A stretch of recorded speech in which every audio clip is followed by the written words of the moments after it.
Mes frères me manquent.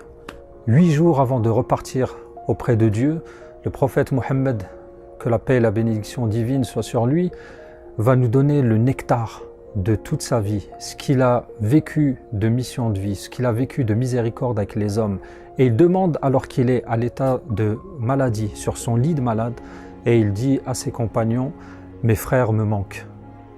J'ai envie d'aller visiter mes frères d'Uhud. » Donc ce sont les martyrs qui ont combattu durant la bataille d'Uhud et qui sont enterrés dans le cimetière d'Uhud, dans la banlieue de Médine. Donc le prophète sallallahu alayhi wa sallam, les compagnons vont l'emmener. Donc imaginez-vous la scène que le prophète sallallahu alayhi wa sallam est malade.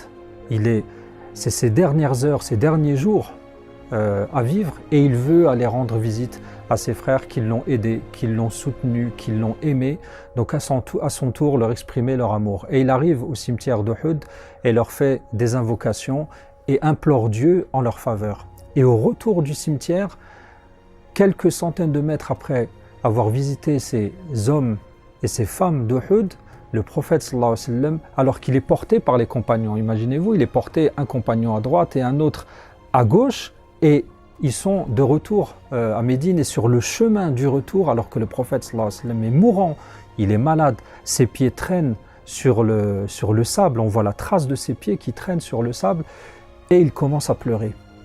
Il exprime ses émotions, il exprime ses sentiments qui viennent du plus profond de son cœur à la fin de sa vie, et il pleure. Les compagnons lui demandent, mais que se passe-t-il?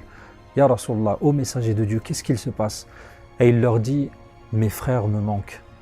J'ai hâte de rencontrer mes frères. Et ils lui disent, mais nous ne sommes pas tes frères, c'est nous tes frères.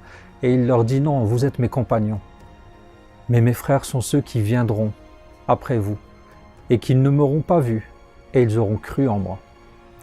Donc dans cet intense moment de vie du prophète sallallahu alayhi wa sallam, imaginez-nous, mon frère et ma sœur, que le prophète sallallahu alayhi wa sallam t'a déclaré son amour.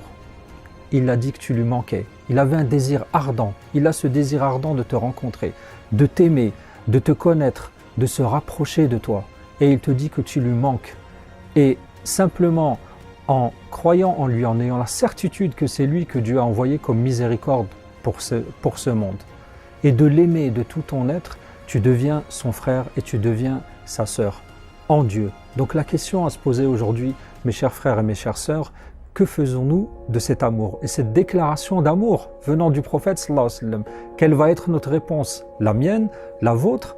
La question à se poser aujourd'hui, qui est une question importante, c'est comment je vais prendre en considération cet encouragement du prophète sallallahu alayhi wa sallam? Quelle va être la réponse de mon cœur à ce désir ardent qu'il a de me rencontrer? Donc, nous verrons dans les prochains épisodes comment faire justement pour aimer le prophète sallallahu alayhi wa sallam. Que la paix vous accompagne. Assalamu alaikum.